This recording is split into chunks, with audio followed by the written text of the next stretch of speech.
அகிலம் நியூஸ் நேயர்களுக்கு வணக்கம். இன்றைய நாளுக்கான இரவு நேர பிரதான செய்திகள். விரிவான செய்திகளுக்குள் செல்ல முன்னதாக முதலில் இன்றைய தலைப்புச் செய்திகள். முடக்கிவிடப்படும் வழக்கு விசாரணை ஜோசித ராயபக்சவுக்கு சிக்கல். நீதிமன்றக்கு அழைத்து வரப்பட்டு மனுஷ நாணயக்காரர். முற்றுகையிடப்பட்ட அலுவலகம் பின்பக்க கதவால் வெளியேறிய வடக்கு ஆளுநர். இலங்கையிலிருந்து 200க்கும் அதிகமான பயணிகளுடன் சென்ற விமானத்தில் ஏற்பட்ட விபத்து. புத்தளத்தில் விபத்து, ஒருவர் உயிரிழப்பு, 3 படுகாயம். யாழில் கேள்விக்குறியாகும் பெண்களின் பாதுகாப்பு, வாய்ப்பேச முடியாத பெண்ணுக்கு நேர்ந்த கதி. பேருந்து மற்றும் லொரி மோதி விபத்து, 20 பேர் வைத்தியசாலையில் அனுமதி. மகனும் மகளும் காதல், தாய் தந்தை மீது தாக்குதல். தொட்டிலில் தொங்கிய மாணவியின் சடலம், அதிர்ச்சியில் உறவுகள். தேங்காய் விலையில் ஏற்படவுள்ள மாற்றம், மத்திய வங்கி வெளியிட்ட அறிவிப்பு. தொடர்பான விரிவான செய்திகள். முன்னாள் ஜனாதிபதி மஹிந்த ராயபக்ஷவின் மகன் ஜோசித ராயபக்ஷ மற்றும் அவரது பாட்டி டெய்சி ஃபாரஸ்ட் ஆகியோருக்கு எதிராக பண மோசடி தடுப்புச் சட்டத்தின் கீழ் சட்டமா அதிபரால் தாக்கல் செய்யப்பட்ட வழக்கை விசாரணைக்கு முந்தைய அமர்வுக்கு அழைக்க உத்தரவிடப்பட்டது.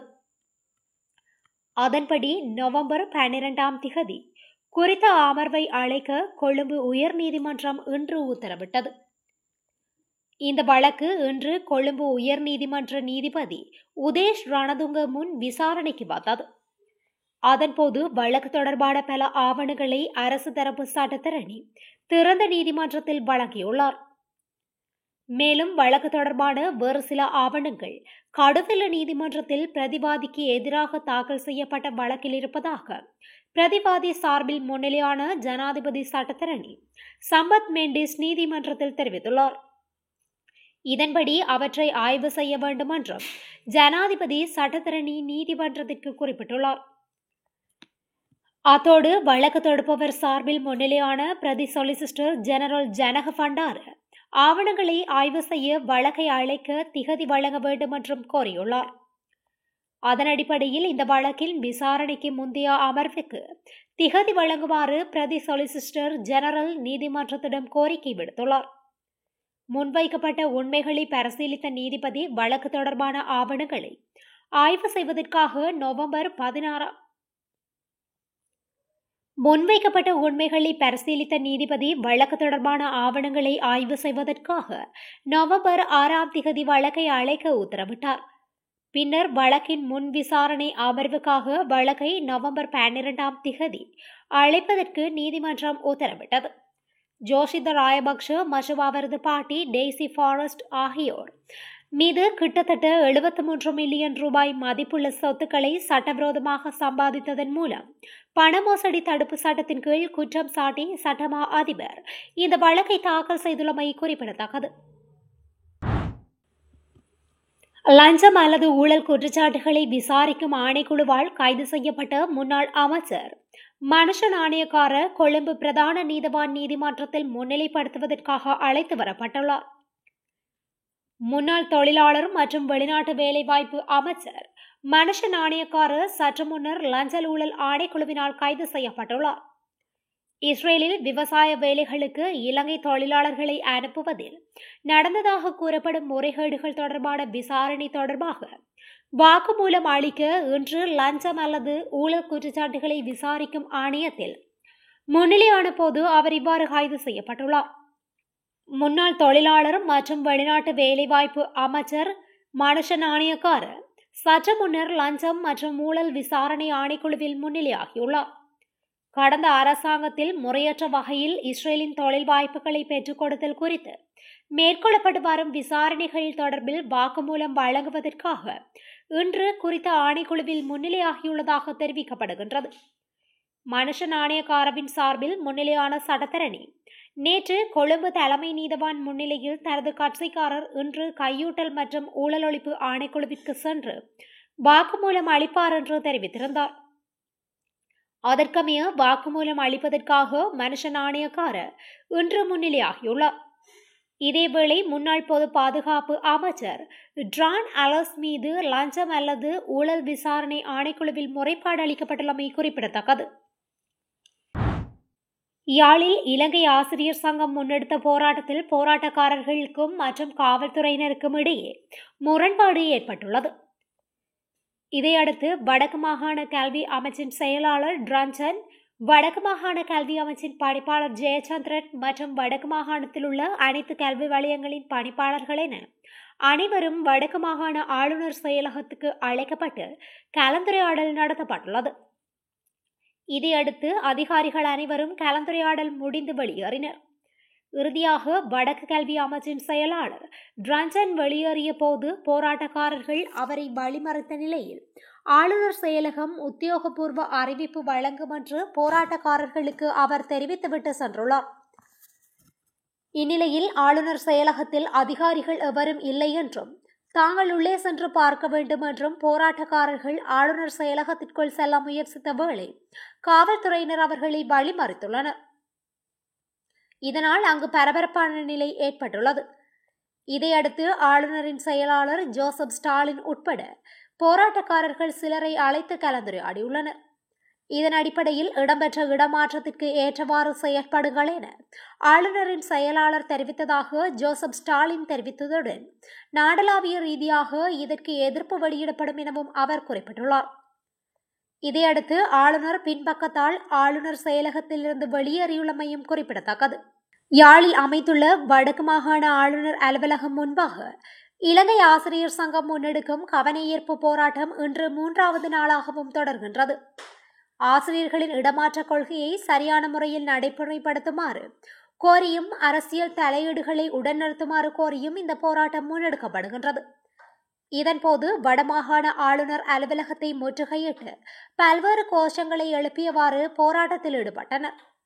அந்த வகையில் பழிவாங்காதே ஆசிரியர்களை பழிவாங்காதே, ஜேவிபி அரசே அராஜகத்தை நிறுத்து, ஆளுநரே பதிலே கூறு என்ற அரசியல் பழிவாங்கல்களை நிறுத்து போன்ற கோஷங்களையும் எழுப்பியிருந்தனர்.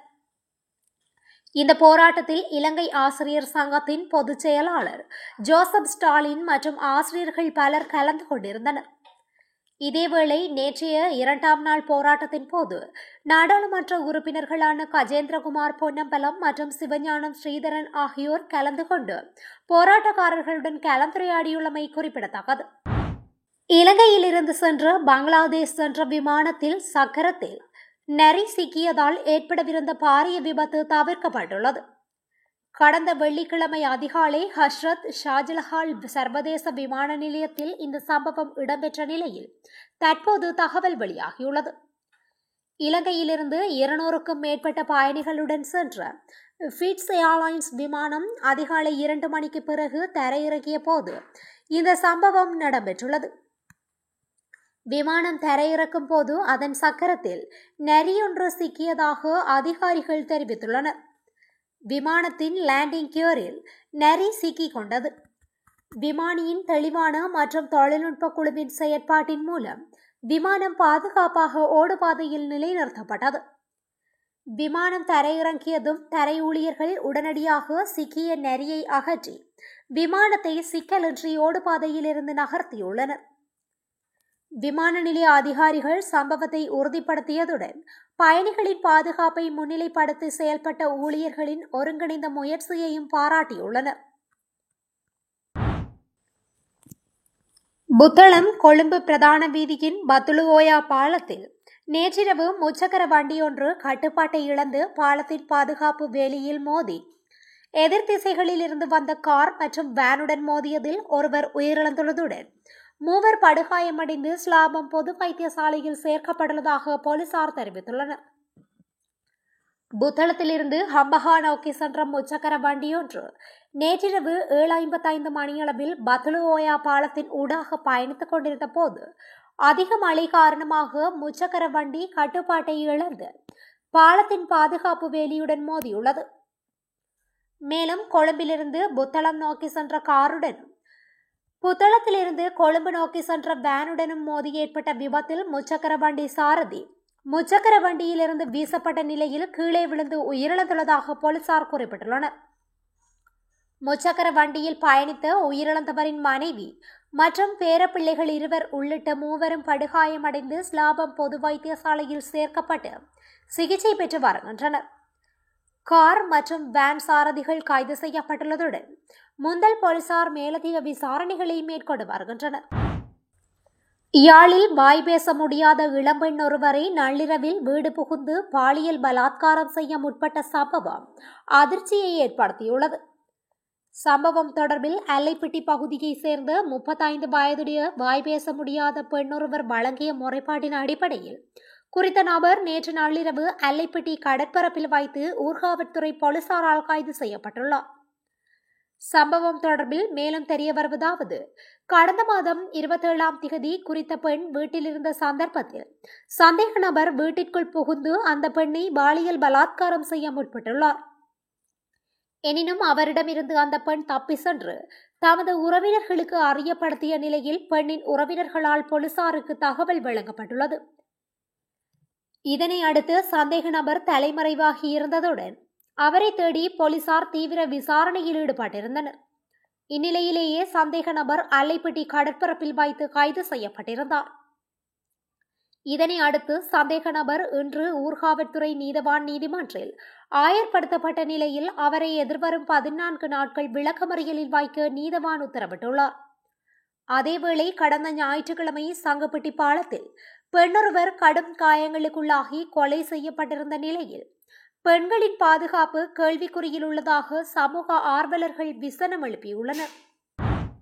தனியார் பேருந்தும் லொரியொன்றும் மோதி விபத்திற்குள்ளானதில் 20 பேர் காயமடைந்து கரவனெல்ல மற்றும் கித்துல்ஹலை வைத்தியசாலைகளில் அனுமதிக்கப்பட்டுள்ளனர். கித்துல்ஹலையில் இருந்து அவிசாவளை கைத்தொழில் நிறுவனம் ஒன்றிற்கு ஊழியர்களை ஏற்றி சென்ற போதே இவ்வாறு விபத்துக்குள்ளாகியது. இந்த விபத்து இன்று காலை புதன்கிழமை இடம்பெற்றுள்ளது. குறித்த தனியார் பேருந்து நிறுத்தி வைக்கப்பட்டிருந்த நிலையில் எதிர் திசையில் வந்த லோரி வேக கட்டுப்பாட்டை இழந்து பேருந்துடன் மோதியுள்ளதாக போலீசாரின் ஆரம்பகட்ட விசாரணையில் தெரியவந்துள்ளது. லொரியின் சாரதி நுவரெலியா பிரதேசத்தை சேர்ந்தவர் என்பதுடன் அவர் எட்டியாந்தோட்டை போலீசாரால் கைது செய்யப்பட்டுள்ளார். இது தொடர்பான மேலதிக விசாரணைகளை எட்டியாந்தோட்டை போலீசார் மேற்கொண்டு வருகின்றனர். பிபில ரதுபஸ்கெட்டிய பிரதேசத்தில் தனது மகனுடனான காதலை நிறுத்துமாறு கூறி 66 வயதுடைய நபரை கத்தியால் தாக்கியுள்ள சம்பவம் திங்கட்கிழமை அன்று இடம்பெற்றுள்ளது. பிபில ரதுபஸ்கெட்டிய கல்லேகந்த வீதியில் உள்ள வீடொன்றில் இச்சம்பவம் இடம்பெற்றுள்ளது. தாக்குதலுக்குள்ளான நபரின் மகள் சந்தேக நபரின் மகனுடன் காதலுறவில் இருந்த நிலையில் அதை நிறுத்துமாறு காதலனின் தந்தை பெண்ணின் வீட்டிற்கு வந்து கூறியுள்ளார். அதன் பின்னர் சுமார் அரை மணி நேரம் கழித்து சந்தேக நபர் கத்தியை எடுத்து வந்து பெண்ணின் தந்தையை தாக்கியுள்ளதுடன் இதனால் அவரது கையின் மணிக்கட்டில் காயம் ஏற்பட்டுள்ளது. காயமடைந்த நபர் மற்றும் அவரது மனைவி மற்றும் பிரதேசவாசிகளால் சுவசரிய ஆம்புலன்ஸ் மூலம் பிபில அடிப்படை மருத்துவமனையில் அனுமதிக்கப்பட்டுள்ளார். சந்தேக நபர் பிரதேசத்தை விட்டு தப்பி சென்றுள்ள நிலையில் பிபில போலீசார் சந்தேக நபரை கைது செய்வதற்கான விசாரணைகளை மேற்கொண்டுள்ளனர். பொகவந்தலாவ பொகவானி தோட்ட பகுதியில் உள்ள வீடொன்றில் இருந்து தொட்டிலில் தொங்கிய நிலையில் 13 வயது பாடசாலை மாணவியின் சடலம் ஒன்று மீட்கப்பட்ட சம்பவம் பெரும் அதிர்ச்சியை ஏற்படுத்தியுள்ளது.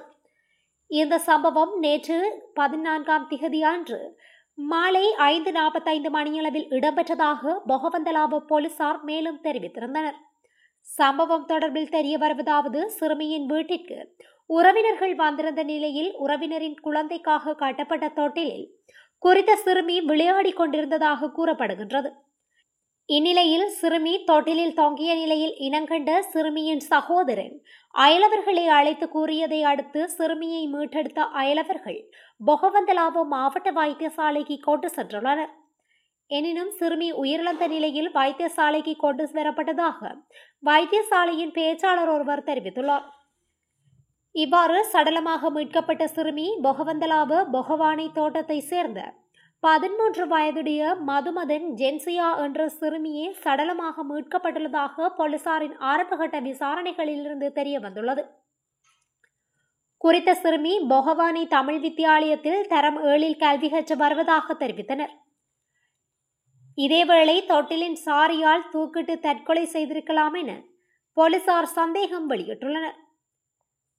சம்பவம் தொடர்பில் ஹட்டன் நீதிமன்ற பதில் நீதவான் புபுது ஜிந்தக்க தலைமையில் மரண விசாரணைகள் இடம்பெற்ற சிறுமியின் சடலம் சட்ட வைத்திய அதிகாரியின் பிரேத பரிசோதனைக்காக டிகோயா கிளங்கன் ஆதார வைத்தியசாலைக்கு அனுப்பி வைக்கப்பட்டுள்ளதாக கூறப்படுகின்றது.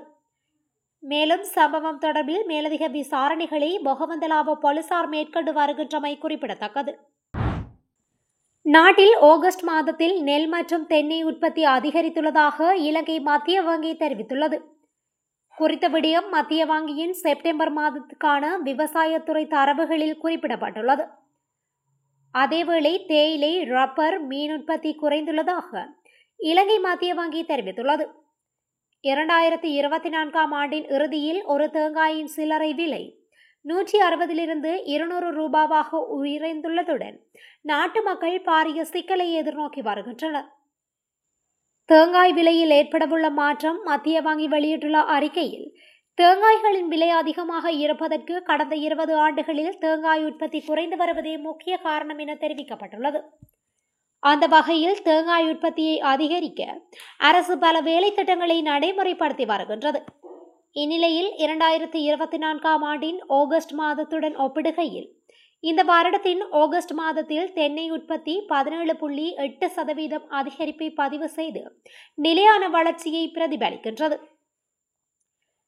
மத்திய வங்கியின் தரவுகளின் அடிப்படையில் 2025 ஆண்டின் சிறுபோக பருவத்தின் நெல் உற்பத்தி 2.21 மில்லியன் மெட்ரிக் டன்களாக இருக்கும் என எதிர்பார்க்கப்படுகின்றது. அத்துடன் 2025 ஆண்டுக்கான மொத்த நெல் உற்பத்தி 4.96 மில்லியன் மெட்ரிக் டன்களாக இருக்கும் என்றும் மதிப்பிடப்பட்டுள்ளது. இது 2024 ஆண்டை விட 5.5% அதிகமாகும். எவ்வாறாயினும் குறித்த மாதத்தில் தேயிலை உற்பத்தியானது 7.8% வீழ்ச்சியை பதிவு செய்துள்ளது. எனினும் ஜனவரி முதல் ஆகஸ்ட் வரையிலான மொத்த உற்பத்தியில் ஒரு சிறிய அதிகரிப்பு பதிவாகியுள்ளது என்று மத்திய வங்கி கூறுகின்றது. அதே நேரம் ரப்பர் அபிவிருத்தி திணைக்களத்தின் தற்காலிக தரவுகளின்படி ரப்பர் உற்பத்தியும் ஆண்டுக்கு ஆண்டு அடிப்படையில் வீழ்ச்சியடைந்துள்ளதாக தெரிவிக்கப்பட்டுள்ளது. இத்துடன் இன்றைய நாளுக்கான இரவு நேர பிரதான செய்திகள் நிறைவடைகின்றன. தொடர்ந்தும் இதுபோன்ற செய்திகளை உடனுக்குடன் அறிந்து கொள்ள அகிலம் நியூஸுடன் இணைந்திருங்கள். நன்றி, வணக்கம். அகிலம், மாற்றத்திற்கான மக்கள் குரல். இந்த வீடியோ பிடிச்சிருந்தா லைக் பண்ணுங்க, கமெண்ட் பண்ணுங்க, ஷேர் பண்ணுங்க. மறக்காம கீழே இருக்க பெல் ஐகானை கிளிக் பண்ணுங்க.